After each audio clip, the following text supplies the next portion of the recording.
Selamat datang di channel Novel Official.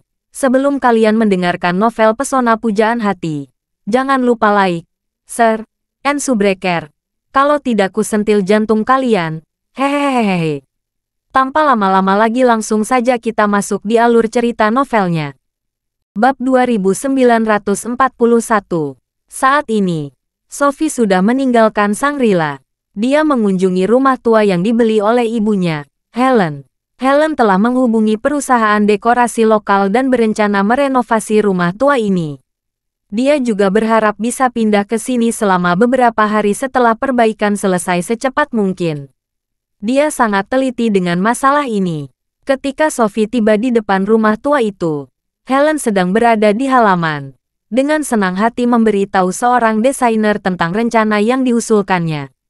Melihat wajah bahagia ibunya melalui gerbang pagar, Sophie merasa sangat lega. Dia tahu bahwa sekarang, ibunya sangat ingin hidup untuk dirinya sendiri. Bukan hanya ibunya, dirinya juga memikirkan hal yang sama mulai sekarang. Dia harus hidup untuk dirinya sendiri, tidak lagi terikat oleh keluarga Schultz, dan berusaha hidup sesuai keinginannya. Helen sedang menjelaskan arah desain yang dia inginkan kepada desainer. Dia melihat putrinya berdiri di gerbang halaman, terkejut, dan langsung mengibarkannya. "Sophie, kemarilah."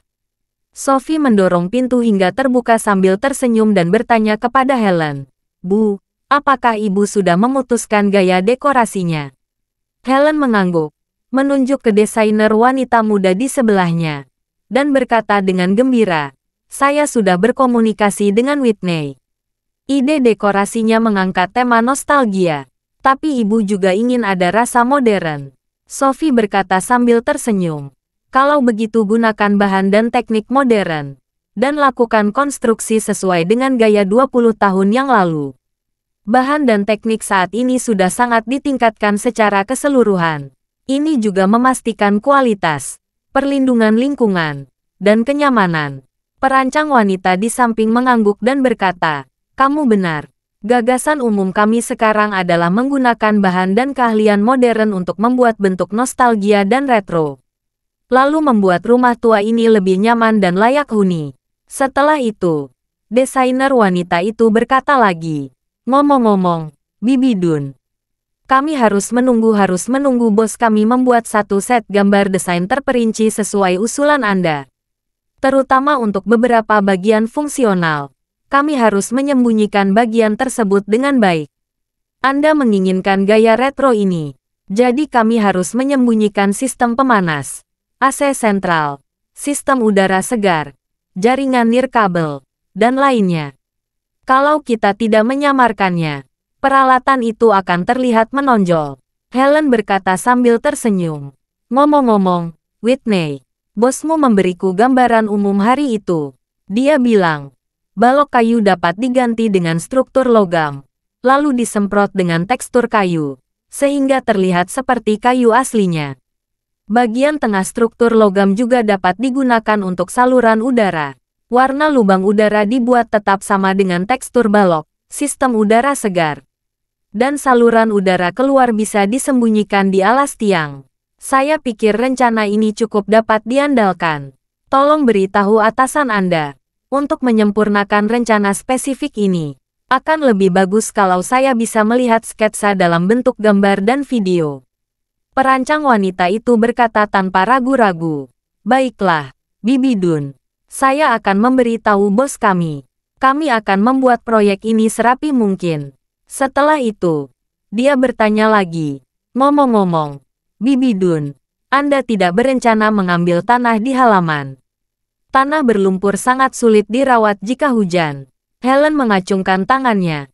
"Kecuali jalan masuk dan keluar, lebih baik dibiarkan apa adanya.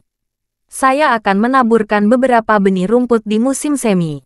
Rumput akan terlihat indah saat tumbuh." Helen bertanya, "Ngomong-ngomong, Whitney, apakah kamu asli dari Aurus Hill?" Whitney mengangguk dan berkata, "Ya, Bibi Dun. Rumah saya hanya berjarak beberapa kilometer dari sini." Helen menunjuk ke dinding rumah dan tanaman Boston Ivy yang merambat di pagar halaman, dan bertanya, Apakah menurut kamu tanaman merambat ini dapat tumbuh kembali di musim semi? Rumah ini sudah lama tidak ditempati. Saya tidak tahu apakah tanaman merambat Boston Ivy ini masih hidup atau sudah mati. Perancang wanita berkata sambil tersenyum. Bibi Dun, Boston Ivy sangat kuat di wilayah selatan. Meskipun tampaknya cabang mati dan daun busuk saat cuaca dingin, akan tumbuh tunas baru di musim semi. Dan akan tumbuh di pertengahan musim panas. Dinding depan bisa tertutup. Rumah bata merah tua dengan tanaman merambat hijau ini sangat indah. Bab 2942. Setelah jeda, Whitney melanjutkan. Selain itu, jika ada tanaman Boston Ivy ini, efek isolasi panas dan perlindungan matahari sangat baik. Di musim panas, suhu di dalam ruangan bisa turun beberapa derajat. Pada saat ini, Helen sepertinya telah melihat penampakan tanaman Boston Ivy yang lebat merambat di dinding. Dia berkata dengan penuh semangat, "Bagus sekali. Rumputan di halaman juga akan membentang hijau. Serasi dengan bata merah dinding di halaman ini dan Boston Ivy di seluruh dinding. Pasti terlihat sangat indah." Desainer wanita itu mengangguk dan berkata, "Jalan batu di halaman Anda juga akan ditumbuhi lumut setelah hujan di musim panas. Akan terlihat lebih indah, tetapi Anda harus berhati-hati agar tidak tergelincir dan jatuh." Dengan mengatakan itu, desainer wanita melihat waktu dan berkata lagi, "Bibi Dun, saya mengerti hampir semua kebutuhan Anda di sini. Saya akan kembali dan berkomunikasi dengan bos kami terlebih dahulu. Lalu beri Anda rencana desain sesegera mungkin. Kami berusaha agar Anda bisa menempati rumah ini di musim panas." "Baiklah," Helen berkata sambil tersenyum, "itu kerja kerasmu, Whitney. Jika ada kemajuan, kamu bisa meneleponku kapan saja." "Oke." Desainer wanita itu mengangguk dan berkata, "Kalau begitu aku pamit dulu. Aku antar kamu." Helen menemani desainer wanita ke pintu, lalu berbalik. Melihat Sophie sedang menatap halaman dengan penuh kerinduan, dia tidak bisa menahan diri untuk tidak bertanya, "Sophie, apa yang kamu lihat?" Sophie tidak bisa menyembunyikan kerinduannya dan berkata, "Bu, kamu juga bisa menyiapkan kamar untukku. Aku juga ingin tinggal di sini bersamamu." Helen tersenyum dan berkata, "Tidak masalah. Tapi jangan lupa Harvard Business School akan dimulai bulan Agustus. Bukankah kamu berencana pergi di bulan Mei?" Ekspresi Sophie tiba-tiba menjadi sedikit ragu. Dia ragu-ragu dan berjuang sejenak, lalu mengumpulkan keberanian untuk berkata dengan serius, "Tetapi, saya telah mempertimbangkan dengan hati-hati. Saya tidak akan pergi ke Harvard." Helen sepertinya tidak terkejut dengan keputusannya, dan bertanya dengan tenang, "Kamu sudah mempercayai?" "Sudah." Dengan jernih, Sophie mengangguk, dan berkata dengan tegas, "Saya sudah membahas dermawan hari ini. Saya memutuskan bekerja sama dengannya dalam bisnis transportasi laut. Saya akan mengemas dan mengintegrasikan seluruh grup transportasi laut ke dalamnya, memegang 49% saham, sebagai pemegang saham kedua." Helen sedikit mengangguk dan berkata, "Karakter dan kemampuan Charlie dapat dipercaya. Kamu bisa mempercayakan sepenuhnya menggunakan semua sumber daya di tanganmu untuk beroperasi. Kamu bisa tetap menyelesaikan studimu." Sophie menahannya dan berkata, "Derawan juga baru mulai masuk ke bisnis ini. Ada kekurangan orang. Kalau saya sekolah, saya tidak dapat membantu. Jadi, saya harus tinggal dan membantu. Orang yang bertanggung jawab di sisinya akan bekerja sama dengan saya menjalankan bisnis ini dengan baik." Helen menatap putrinya, tersenyum penuh arti, dan berkata, "Setelah banyak bicara, kamu sebenarnya ingin tinggal karena Charlie, kan?" Sophie kaget. Ibunya bisa melihat sekilas. Meskipun dia sudah mengemas begitu banyak dan menjelaskan begitu banyak, jadi, dia tidak bersembunyi lagi, dan sedikit mengangguk. Helen menghela napas, menyentuh tangan, dan berkata dengan serius, "Ibu bisa merasakan penyesalan dan keengganan. Jadi, tidak peduli apakah hasilnya baik atau buruk, karena kamu telah memutuskan, silakan lakukan. Pokoknya, Ibu mendukungmu." Bab 2943. Mendengar kata ibunya, Sophie dalam suasana hati yang baik. Dia meraih lengan ibunya dan berkata dengan penuh semangat, "Bu, di depanku hari ini." Dermawan menelepon kakek dan berkata di telepon, dia akan menyelesaikan masalah dengan kakek. Kakek ketakutan. Benarkah? Helen mau tidak mau bertanya. Charlie benar-benar akan menyelesaikan masalah dengan kakekmu. Itu tidak benar, Sophie menjelaskan. Dermawan yakin jika dia mendatangi kakeknya untuk membuat perhitungan sekarang, itu tidak akan memberikan manfaat praktis apapun untuknya. Itu akan membuat senang paman dan bibi di keluarga Schultz, juga keluarga Wade. Ya, Helen setuju. Ada begitu banyak orang di keluarga Schultz yang menantikan kecelakaan kakekmu selain Charlie. Jika Charlie benar-benar melakukan sesuatu, seluruh keluarga Schultz akan senang dan tertawa. Sophie tersenyum dan berkata, "Jadi, dermawan hanya melakukan tipuan untuk menakut-nakuti kakek. Agar kakek meminta bantuan saya." Begitu dia menutup telepon, kakek menelepon saya untuk meminta bantuan saya. Benar-benar hal yang tidak terduga. Helen mengangguk dan berkata dengan senyum lembut, "Sebenarnya, dia tidak bisa memprediksi. Dia memblokir semua jalan lain, dan hanya meninggalkannya jalan keluar, seperti danau penghalang. Tinggalkan lubang di suatu tempat, dan udara secara alami akan mengalir ke sana." Helen berkata lagi, "Charlie hadir lagi. Dia mengancam kakekmu. Setelah kakekmu meminta bantuanmu untuk menyelamatkan hidupnya, ibu yakin kakekmu tidak akan berani memikirkan hal buruk tentangmu di masa depan." "Ya," Sophie berkata sambil tersenyum. "Selain itu, untuk menyenangkan saya, dia juga menawarkan saya pulau di Maladewa, yang dia simpan untuk dirinya sendiri untuk masa pensiun." "Wow," Helen berseru keheranan. "Pulau itu favoritnya. Kamu benar-benar menginginkannya." Sophie berkata dengan sungguh-sungguh. "Dia ingin memberikannya kepada saya. Tentu saja saya harus mengambilnya." "Saya sudah setuju. Saya akan terbang ke Maladewa besok dan mengurus proses balik nama bersama Arrington." Helen tidak bisa menahan desahan. "Tidak ada gunanya kamu menginginkan pulau itu. Lebih baik biarkan dia pensiun di sana. Semakin tua seseorang, semakin dia memperhatikan tempat untuk pensiun. Ini tidak menghasilkan investasi lebih dari 10 atau 2 miliar yuan. Dia mungkin hanya basa-basi, dan sebenarnya tidak ingin kamu mengambilnya."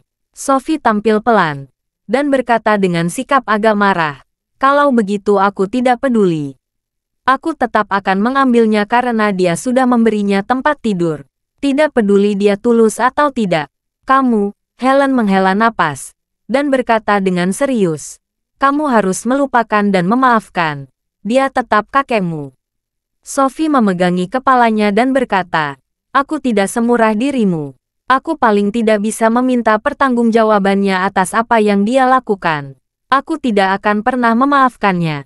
Helen menggelengkan kepalanya tanpa daya, dan bertanya padanya, "Tidak ada gunanya kamu memiliki pulau itu.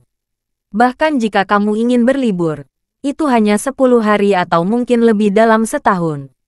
Sophie berkata, "Saya tidak ingin pergi walaupun seharian. Kita simpan saja. Mungkin akan ada gunanya di masa mendatang." "Oke," Helen tersenyum dan bercanda. "Mungkin itu bisa disimpan untuk mahar masa depanmu. Bisa juga untuk tempat pernikahanmu. Banyak selebritas dan orang kaya yang pergi ke Maladewa yang memesan pulau untuk acara pernikahan mereka, kan?" Sophie tersipu, dan berkata dengan malu-malu, "Aku tidak tahu tahun dan bulan apa ini terjadi. Bagaimanapun, aku akan memiliki pulau ini. Walaupun tidak menggunakannya, aku akan dengan senang hati membiarkannya." Oke, Helen mengangguk dan berkata, "Kamu yang memutuskan. Ibu tidak akan ikut campur." Sophie manis tersenyum dan bertanya padanya, "Tapi, kenapa kamu tidak pergi ke Maladewa bersamaku besok? Ayo terbang ke sana pagi-pagi sekali. Tiba di sana dalam 7 atau 8 jam. Butuh waktu 2 jam menyelesaikan formalitasnya. Kita bisa langsung terbang pulang. Malam hari kita sudah sampai lagi di Aurus Hill." Sophie berkata lagi, Kita terbang dengan jet pribadi. Bisa tidur selama penerbangan. Helen sedikit tersenyum dan berkata, aku tidak akan pergi. Aku tidak ingin bertemu keluarga Schultz. Bahkan Arrington. Kenapa tidak mengajak kakakmu menemanimu? Kakakku. Sophie melengkungkan bibirnya. Aku tidak ingin mencarinya lagi. Kalau ibu tidak ingin pergi, aku pergi sendiri. Ada apa? Helen bertanya dengan rasa ingin tahu. Ada konflik dengan kakakmu. Bab 2944. Sophie ragu sejenak, lalu menggelengkan kepalanya. Dia tidak ingin memberitahu ibunya bahwa kakaknya telah sepenuhnya berubah menjadi di pihak kakek. Bagaimanapun, ini adalah spekulasi baru. Dan setiap orang memiliki ambisinya masing-masing. Itu pilihannya sendiri untuk beralih ke kakek. Ini masih bisa dimengerti. Jadi, dia menjelaskan, konser Queen akan dimulai dalam beberapa hari. Kakak sibuk 2 hari ini. Helen sedikit mengangguk, dan berkata, kakakmu sepertinya memiliki kasih sayang yang tulus untuk Queen. Ya, Sophie berkata, dia sudah lama menyukai Queen, dan telah mencari kesempatan untuk lebih dekat dan mengungkapkan cintanya. Helen menghela napas, dan berkata, gadis dari keluarga Golding itu sangat baik, tapi... Sophie bertanya dengan rasa ingin tahu, tapi apa? Helen berhenti sejenak, dan berkata dengan emosi, hanya saja keluarga Golding dan keluarga Schultz berselisih. Ibu pikir Yule tidak mungkin membiarkan putrinya menikah dengan anak dari keluarga Schultz. Sophie berkata, jika kakakku dan dia saling jatuh cinta, Paman Golding tidak bisa menghentikannya, kan? Anak-anak sekarang mengutamakan kebebasan cinta dan pernikahan. Helen tersenyum pahit dan berkata, gadis dari keluarga Golding itu mungkin juga tidak akan menyukai kakakmu. Sophie bertanya dengan bingung, Bu, di matamu, apakah daya saing kakakku sangat buruk? Helen menjelaskan, bukan karena daya saing kakakmu buruk. Daya menyanyikan Charlie yang terlalu kuat. Charlie, Sophie bertanya dengan heran. Apa dasarnya Queen dengan dia? Helen berkata, Charlie dan Queen memiliki kontrak pernikahan sejak mereka kecil. Sebelum Charlie menghilang begitu lama, keluarga Golding tidak pernah menyerah mencarinya. Sekarang telah dipastikan bahwa Charlie masih hidup dan dalam kondisi sangat baik. Bagaimana mungkin keluarga Golding melepaskan Charlie? Sophie tidak bisa menahan diri untuk tidak berkata, tapi dermawan, dia sudah menikah. Apakah keluarga Golding tidak tahu? Helen memandangnya, dan bertanya tanpa daya, kamu juga tahu Charlie sudah menikah, tetapi apakah kamu bersedia melepaskannya? Sophie terdiam sesaat. Helen melanjutkan, lihat, kamu adalah putri musuh Charlie. Omong-omong, ada jurang alami antara kamu dan Charlie. Tetapi meskipun demikian, kamu tidak mau melepaskannya. Keluarga Golding dan orang tua Charlie adalah teman keluarga. Putrinya dan Charlie adalah teman. Charlie memiliki kontrak pernikahan dan sudah memiliki fondasi yang kuat. Bahkan lebih mustahil baginya untuk melepaskannya. Sophie terdiam beberapa saat, dan tiba-tiba berseru, aku mengerti. Akhirnya aku mengerti. Helen bertanya dengan rasa ingin tahu. Apa yang kamu mengerti?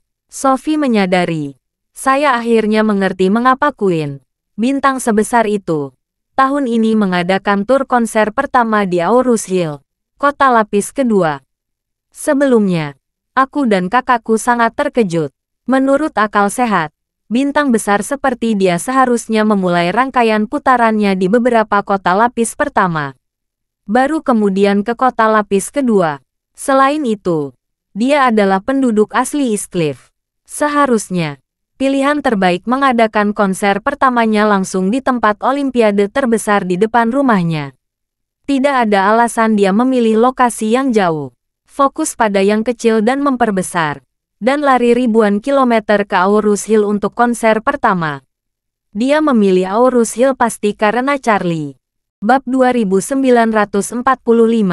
Mendengar ini, Helen berkata sambil berpikir, menurut analisismu, rata-rata gadis dari keluarga Golding datang ke Aurus Hill 99% karena Charlie. Sophie tiba-tiba merasa bingung. Awalnya, Saya mengira istri dermawan saya adalah pesaing terbesar saya. Saya tidak menyangka akan ada Queen yang populer di seluruh dunia. Selain itu, keunggulan Queen jauh lebih besar daripada aku. Terlebih lagi, keluarga Golding dan keluarga Wade adalah teman keluarga. Queen dan Charlie telah lama bertunangan. Dibanding Queen, aku tidak memiliki keuntungan sama sekali. Melihat Sophie menunduk, Helen menghiburnya.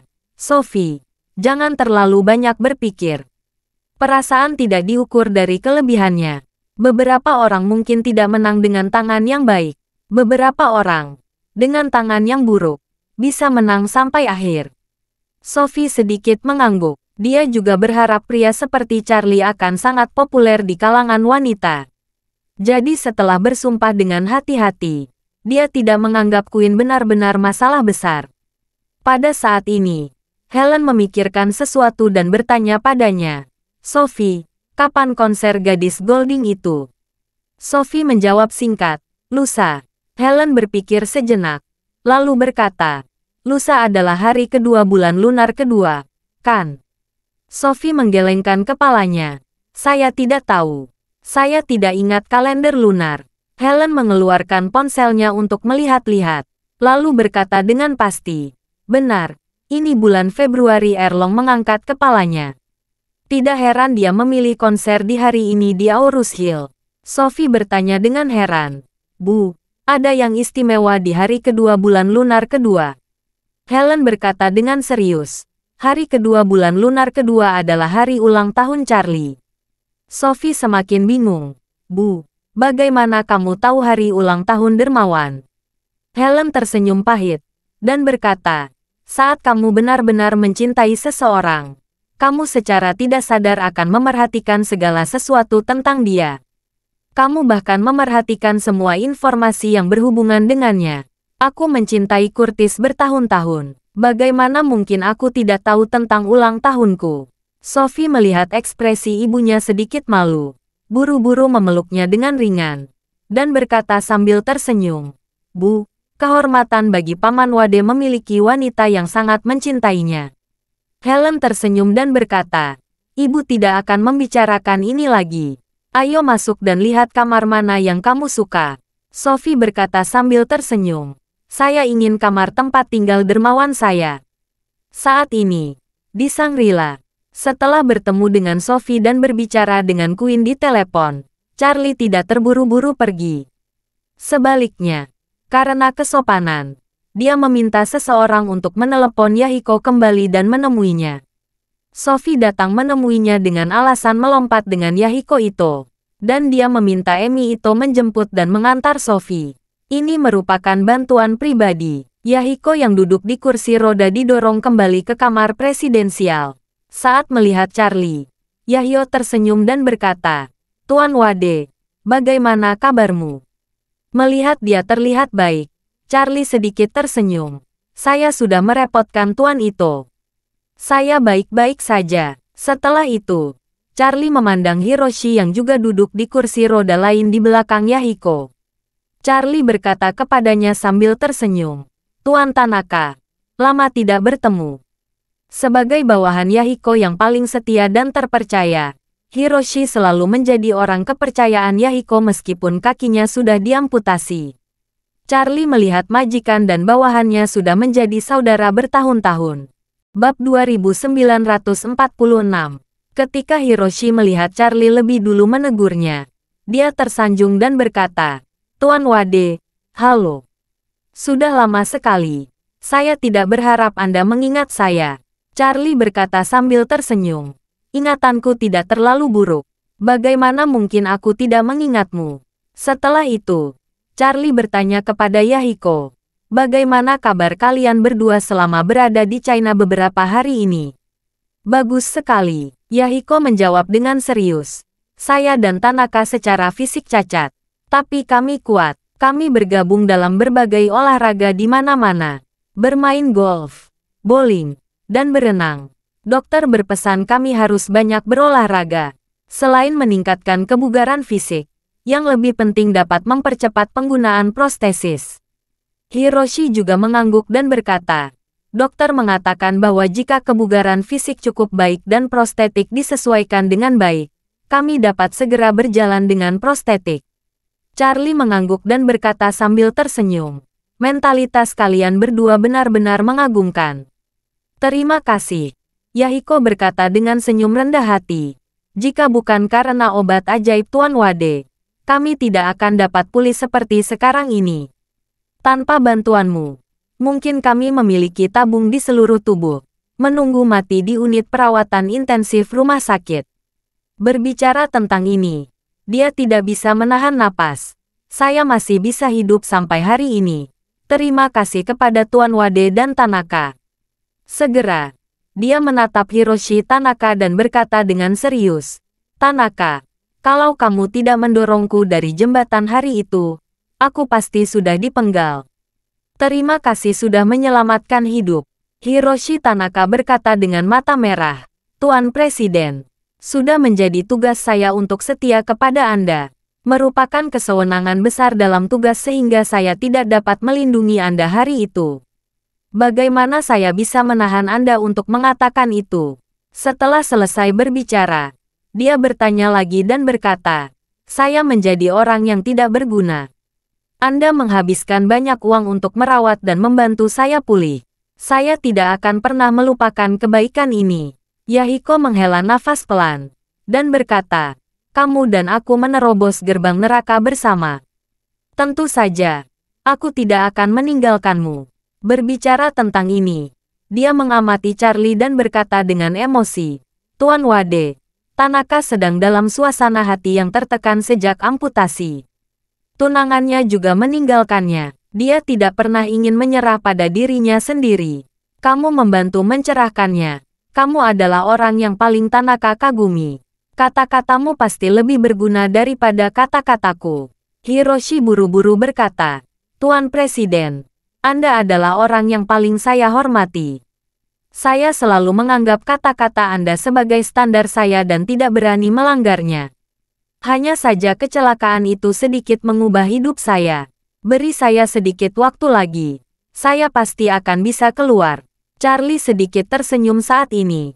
Dan berkata, Tanaka, kamu masih memiliki umur yang panjang. Kamu harus tenang, pulih dengan baik, dan menunggu keajaiban terjadi. Hiroshi Tanaka menyadari, mustahil menemukan keajaiban apapun. Harapan terbesarnya adalah perkembangan ilmu kedokteran di masa depan. Juga berharap ada terobosan yang lebih besar dalam penelitian dan pengembangan prostetik yang setidaknya bisa menutupi ketidaknyamanan dalam hidup. Mengenai kekurangan dua kaki, tidak mungkin kesalahannya dalam kehidupan ini. Namun, Charlie memandang Yahiko Ito saat ini, dan berkata dengan senyuman yang tidak dapat dipahami, Tuan Ito, Anda harus tetap semangat. Keajaiban akan datang pada akhirnya. Jantung Yahiko Ito berdetak kencang. Dia memandang Charlie seperti sengatan, dan bertanya, Tuan Wade, apakah Anda punya solusi? Charlie tersenyum. Belum jelas sekarang, tapi pasti akan ada peluang. Dalam catatan buku apokaliptik, ada sejenis ramuan yang dapat meregenerasi anggota tubuh yang patah. Tetapi tingkat ramuan ini jauh lebih tinggi daripada ramuan pil peremajaan. Bahkan lebih baik dari ramuan pil penguat yang akan dia sempurnakan selanjutnya. Itu jauh lebih tinggi. Di masa lalu, Charlie merasa bahwa dia pada dasarnya memiliki kesempatan untuk memahami ramuan tingkat tinggi ini. Karena apakah itu bahan obat yang dibutuhkan untuk ramuan atau reiki yang dibutuhkan untuk menyempurnakan ramuan, dia takut dia tidak bisa bersinkronisasi. Semakin tinggi ramuannya, semakin besar konsumsi reiki. Dia menggunakan banyak reiki sebelumnya, dan dia belum bisa menebusnya. Namun, karena sudah mendapatkan fosil ambergris 10.000 tahun secara kebetulan, ini membuat Charlie sangat percaya diri. Jika dia bisa menerapkan pil penguat dengan fosil ambergris, reikinya dapat ditambah sepenuhnya atau bahkan ditingkatkan. Dengan demikian, dia bisa meningkatkan kekuatan dan dapat mencoba pil berkualitas tinggi. Mungkin, obat mujarab untuk generasi anggota badan yang terputus dapat disempurnakan. Jika demikian, Yahiko Ito dan Hiroshi Tanaka bisa dibudidayakan.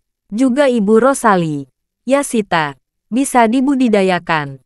Bab 2947.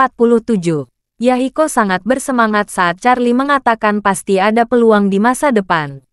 Meskipun dia tahu pengobatan modern telah sangat berkembang, masih belum mungkin meregenerasi anggota tubuh yang terputus.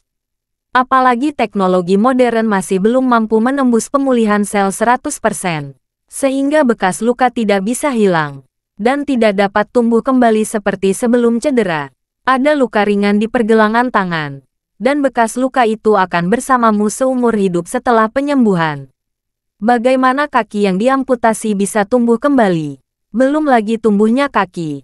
Namun 2 bekas luka seukuran mangkuk di pangkal paha setelah amputasi kaki saja tidak bisa membuatnya konsisten dengan kulit bagian tubuh lainnya. Setiap malam setelah melepas prostesis, Yahiko memandangi 2 bekas luka besar berwarna merah tua di pangkal pahanya. Dia merasa sangat jelek. Tetapi dia menyadari, ini sudah puncaknya pengobatan modern. Mendatangi dokter terkenal di seluruh dunia, tidak akan dapat memperbaiki keadaannya. Oleh karena itu, jika ada seseorang yang berani mengatakan di depannya bahwa dia dapat meregenerasi anggota tubuh yang terputus, dia akan memarahinya dengan keras. Namun, hanya Charlie yang berbeda. Kata-kata ini keluar dari mulut Charlie. Meskipun Charlie hanya mengatakan akan ada peluang, Yahiko yakin masalah ini pasti akan menjadi kenyataan. Jadi, dia sangat bersemangat. Pada saat ini, dia menatap Charlie dengan mata berlinang dan berkata dengan gemetar, "Tuan Wade, jika Anda benar-benar memiliki cara untuk mengembalikan saya ke keadaan semula, saya bersedia menjadi pelayan Anda di sisa hidup saya. Saya hanya akan mengikuti petunjuk Anda." Charlie sedikit tersenyum. "Tentu saja saya akan melakukan yang terbaik. 5 miliar dolar itu tidak akan sia-sia. Hanya saja Tuan Ito tidak menyalahkan saya." Setelah mendengar hal tersebut, Yahiko tertawa bahak dan berkata, "Awalnya saya membenci Tuan Wade karena 4,5 miliar dolar AS itu. Tetapi sekarang tampaknya uang yang saya keluarkan itu sangat layak." Terus terang, Yahiko telah merencanakan kejadian 4,5 miliar dolar. Sebelumnya, ada banyak kebencian. Tetapi setelah Charlie menyelamatkannya, dan putrinya menjelaskan bahwa dia jatuh cinta pada pria ini, kemarahan Yahiko mereda. Sama seperti ketika dia menerima kenyataan amputasi kakinya. Meskipun dia berusaha yang terbaik untuk bertahan di dalam hatinya, setiap kali dia khawatir, rasanya seperti melihat bekas luka amputasi di kakinya. Dia selalu merasa tidak nyaman. Sekarang dia mendengar Charlie mungkin bisa mengembalikan dirinya ke keadaan semula. Dia benar-benar merelakan 4,5 miliar dolar AS. Hiroshi Tanaka yang berada di sana juga memiliki keinginan yang kuat. Namun, dia merasa agak rendah diri. Dia berpendapat kalaupun hal yang baik itu bisa benar terjadi, itu mungkin bukan pasangan. Sebaliknya, Yahiko selalu memikirkan bawahannya yang jujur. Dia bertanya kepada Charlie, "Tuan Wade, jika Anda benar-benar memiliki solusi, dapatkah Anda memberikan kesempatan kepada Tanaka? Jika Anda membutuhkan uang, saya akan datang membayar." Begitu Hiroshi mendengarnya, mata air menggenang di matanya, menggenggam erat sudut pakaiannya, dan hidungnya mulai bergerak tanpa sadar. Charlie melirik Hiroshi dan berkata sambil tersenyum, "Jangan khawatir, kalian berdua. Jika waktunya tepat, aku akan membuat kalian berdua bisa berdiri lagi." Yahiko langsung menghela nafas lega, sedangkan Hiroshi yang berada di sekitarnya sudah tidak bisa lagi mengendalikan emosinya. Dia menutupi wajahnya dan menangis dalam diam. Saat ini, pintu didorong terbuka, dan Nanako yang mengenakan pakaian kasual menggesek kartu di dalam dan masuk. Dia datang ke ruang tamu dan hendak memanggil ayahnya. Dia melihat Charlie duduk di sofa di ruang tamu dan berkata dengan heran, "Charlie-kun, kamu ada di sini." Bab 2948. Melihat Nanako masuk, Charlie tersenyum dan berkata, "Saya datang menemui Tuan Ito. Saya meminta Tuan Ito membantu saya." Nanako bertanya. Bagaimana masalah Charlie Kun diselesaikan? Apakah Anda membutuhkan bantuan saya? Charlie berkata sambil tersenyum. Sudah selesai, aku sedang berlandaskan dengan Tuan Ito. Yahiko melambai kepada putrinya dan berkata dengan penuh semangat, Nanako, Tuan Wade baru saja memberi tahu saya. Dia mungkin memiliki kesempatan mengembalikan kakiku ke keadaan semula. Benarkah? Mata Nanako melebar. Dia menatap Charlie dengan kaget dan gembira. Dan bertanya, Charlie Kun, apa kamu benar-benar bisa mengembalikan ayah ke keadaan semula? Charlie tersenyum dan berkata, pasti ada kesempatan. Tapi waktunya belum matang. Mendengar ini, Nanako berkata dengan gembira, bagus sekali. Karena Charlie Kun berkata ada peluang, maka pasti ada peluang. Yahiko sedang dalam suasana hati yang baik. Dia berkata kepada Charlie, Tuan Wade, ayo makan siang bersama. Aku akan menjadi pembawa acara. Ayo minum. Charlie mengingat, tidak ada acara lain siang ini. Dia mengangguk dan tersenyum. Kalau begitu, saya ikut saja. Nanako bahkan lebih senang. Dan berkata, saya akan memesan ruangan. Saat dia berbicara, ada ketukan cepat di pintu. Bibi Nanako, Emi Ito, mengerutkan kening dan berkata, ada bel. Kenapa pintu dibuka? Sangat sopan. Dengan mengatakan itu, dia berdiri, membungkuk sedikit dan berkata, Tuan Wade, silakan duduk dulu. Saya melihat siapa yang datang. Emi berjalan ke pintu, dan segera terjadi dialog. Charlie mendengar seseorang berteriak dengan kasar. Tuan muda kami bersedia membayar 2 kali lipat harga untuk memperbarui Anda. Jangan tahu terima kasih. Emi Ito berkata dengan keras. Kamu sangat tidak masuk akal. Jika kamu tidak pergi, aku akan memanggil polisi. Pihak lain segera berteriak. Jangan abaikan Sunjungan. Tuan muda kami sangat terkenal di Cina. Kalau Anda ingin memanggil polisi, itu akan membuat Anda pergi jauh. Ketika Nanako mendengar ini, dia tidak bisa menahan diri untuk berdiri dan berjalan mendekat. Melihatnya pergi, Charlie segera menyusul. Saat ini, Emi Ito sedang berdiri di pintu kamar. Ada 4 atau 5 anak muda berdiri di luar pintu. 4 atau 5 orang ini berpakaian modis, pria dan wanita. Yang berbicara adalah seorang pria muda berusia 20-an. Dia memiliki rambut sedang, dengan ekor bebek sebahu di belakang kepalanya. Dia ditutupi dengan berbagai aksesori trendy, yang terlihat cukup berlebihan. Charlie berjalan ke pintu di depan Nanako, dan bertanya kepada anak muda itu, apa yang ingin kamu lakukan? Mendengar Charlie berbicara bahasa Mandarin dengan fasih, gadis itu memancarkan dan berkata dengan jijik, kamu pasti penerjemah Jepang ini, kan? Terlalu sulit untuk berkomunikasi dengan gadis Jepang ini. Setelah selesai berbicara, dia menunjuk ke Charlie dan berkata, Tuan muda kami akan tinggal di Aorus Hill selama beberapa hari dan ingin menyewa kamar presidensial ini. Jika Anda bijaksana, kami dapat memberikan kompensasi kepada Anda dengan harga 2 kali lipat dari harga pasar. Suite ini 158.000 sehari. Kami akan memberi 600.000 kalau Anda memberi kami kamar ini. Mengapa tidak melakukannya? Charlie mencibir dan berkata, aku tidak peduli dari mana asalmu. Pergilah sebelum aku marah. Brengsek, pria itu mengumpat dengan marah. Sial, kamu penerjemah berlaga di sini. Izinkan saya memberitahu Anda. Tuan muda kami akan segera tiba di Aorus Hill. Jika Anda tidak segera mengosongkan ruangan ini, akan menunda check-in tuan muda kami.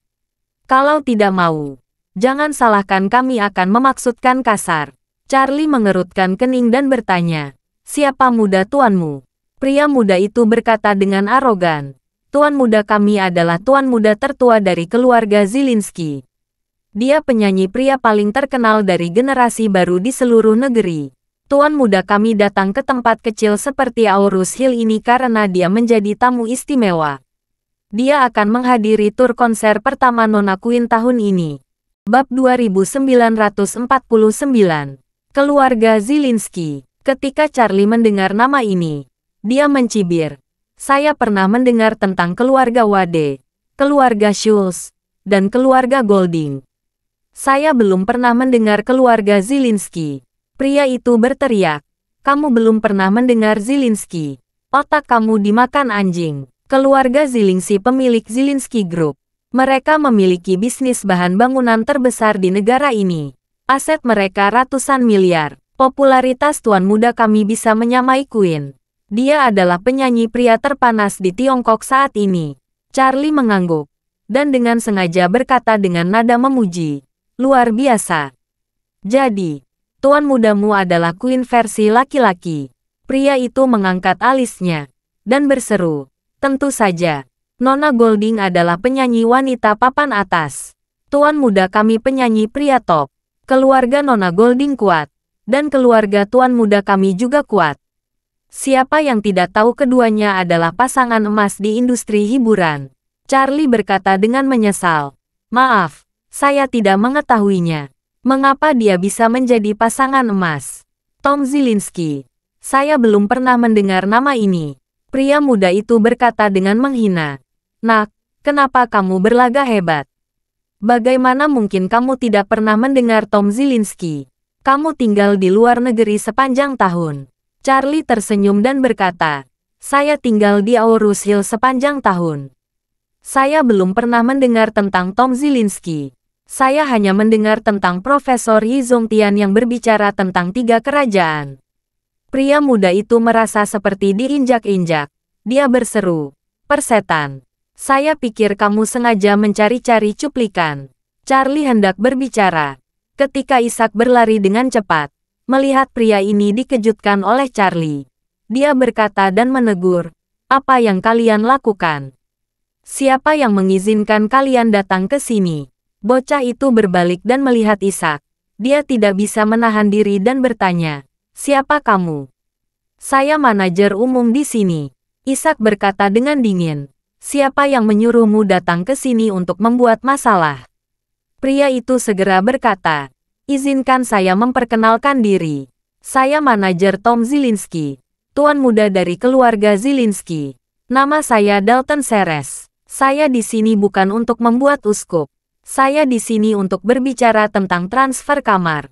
Karena Anda manajer, tolong beritahu mereka tuan muda kami Tom Zielinski ingin tinggal di kamar presidensial hotel Anda. Kami siap memberi mereka 2 kali lipat tarif kamar sebagai kompensasi. Jangan berpikir kami tidak menghargai. Ketika Ishak mendengar orang ini sangat kasar, dia pasti merasa tersinggung dengan tuan mudanya. Ishak sangat marah. Dia ingin sekali memanggil penjaga keamanan untuk memukuli orang-orang ini.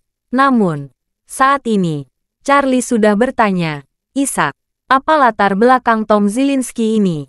Ishak buru-buru berkata, Tuan Wade, Tom Zielinski adalah putra satu-satunya Zakes Zielinski.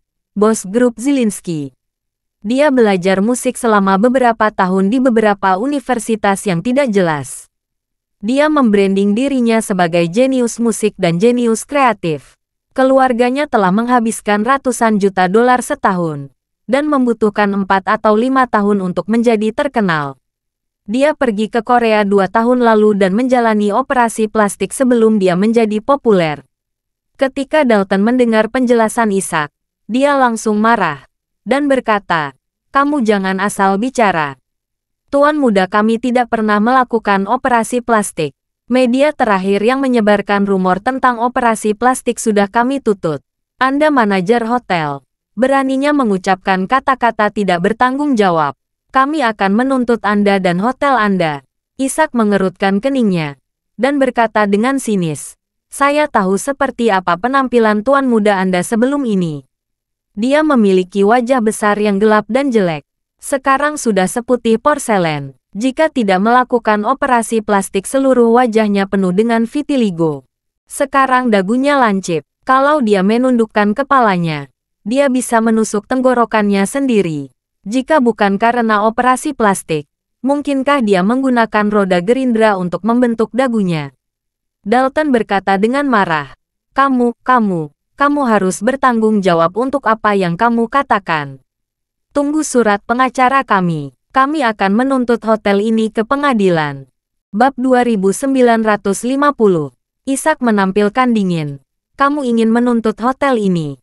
Kamu tahu siapa pemilik hotel ini? Aku tidak peduli siapa pemiliknya. Dalton mengajukan tawaran dan berkata dengan nada menghina. Ini hanya hotel bintang 5. Tuan muda kami memiliki lebih banyak dari hotel mewah. Semuanya ada di kota tingkat pertama. Dia tidak akan repot-repot datang ke sini untuk membangun hotel di kota tingkat kedua. Ishak sangat marah padanya dan berkata, "Pergi, panggil tuan mudamu. Beritahu dia, saya Ishak Cameron." Mengatakan dia menjalani operasi plastik. Jika dia tidak yakin, saya akan menunggu sampai dia menuntut saya. Tunggu saja apa yang tuan mudamu akan katakan. Dalton berkata dengan marah, "Kamu berbohong padaku. Tunggu saja. Saya akan segera menelepon tuan muda kita." Setelah selesai berbicara, dia segera mengeluarkan ponselnya, berjalan ke samping dan menelepon. Charlie melihat punggungnya, mengerutkan kening dan bertanya, bawahannya berdekatan seperti ini, sepertinya Tom Zielinski bukan majikan yang baik. Mengapa Nana mengundang orang seperti itu sebagai tamu di konsernya? Ishak tertawa dan berkata, "Tuan Wade, Anda tidak tahu ini. Pendiri Zielinski Group adalah kakek Tom, Sane Zielinski. Sane mengikuti orang tuanya ke Asia Tenggara ketika dia masih sangat muda. Setelah 49 tahun, dia kembali ke China untuk memulai bisnis. Mereka adalah kelompok pertama orang Tionghoa perantauan yang kembali ke Tiongkok untuk mengembangkan bisnis. Ketika kembali ke Tiongkok, negara ini masih dalam keadaan terbuang. Pada saat itu, dia sendirian membina lelaki tua dari keluarga Golding. Dia sangat baik kepada lelaki tua dari keluarga Golding. Kemudian, Sane juga memberikan banyak bantuan dalam pengembangan keluarga Golding. Tetapi setelah kematian Sane, Zielinski Group menurun. Ceruk bisnis mereka banyak direbut oleh banyak keluarga domestik. Berbicara tentang ini, Ishak tersenyum dan berkata lagi, "Namun, keluarga Golding selalu menghormati keluarga Zielinski. Tom ini selalu ingin mengejar Nona Golding. Dan sepertinya karena inilah dia juga memasuki industri hiburan dan menjadi seorang penyanyi. Nona Golding selalu menjaganya dalam hal sumber daya. Dia sering mengajaknya untuk berpartisipasi dalam beberapa program. Masuk akal mengundangnya menjadi tamu di konsernya." Charlie tiba-tiba menyadari dan mengangguk. Awalnya, dia bermaksud menyelamatkan muka Tom Zielinski. Namun setelah mendengar tentang hubungan ini, dia berbisik kepada Ishak. Karena dia ingin memiliki hubungan yang begitu dalam dengan keluarga Golding, kita bisa mengusir mereka nanti. Tapi kamu jangan berbalik dan membuat Nana terlihat buruk. Ishak juga mengangguk dengan sangat serius dan berkata, "Jangan khawatir Tuan Wade, saya mengerti." Di sisi lain, Dalton menelepon tuan mudanya, Tom Zielinski. Di ujung telepon lain, Tom bertanya, "Kamu sudah melakukan apa yang saya minta?" Dalton berkata, "Tuan, saya berkomunikasi dengan penghuni kamar di sini. Mereka nampaknya ragu dan cenderung menolak. Saya sudah menawari mereka 2 kali lipat harga. Mereka tetap tidak mau mengosongkan kamar." Tom berkata dengan marah, "Kalau tidak bisa dengan 2 kali lipat, kamu bisa memberi 3 kali lipat. Bagaimanapun, sebelum Queen pergi ke Aurus Hill, kamu harus mendapatkan kamar ini untukku." Dalton buru-buru mengeluh, "Tuan, Anda tidak tahu sikap orang-orang di sini sangat buruk. Mereka tidak mau berdiskusi. Mereka juga menertawakan Anda tanpa rasa malu. Salah satu dari mereka terus mengatakan tentang operasi plastik Anda.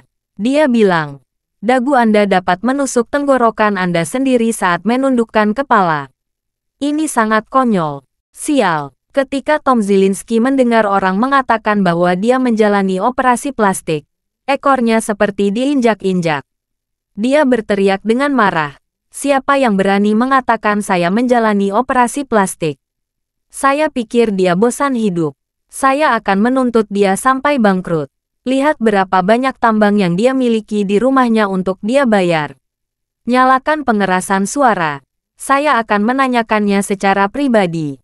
Terima kasih sudah mendengarkan cerita novel Pesona Pujaan Hati. Sampai jumpa di novel selanjutnya.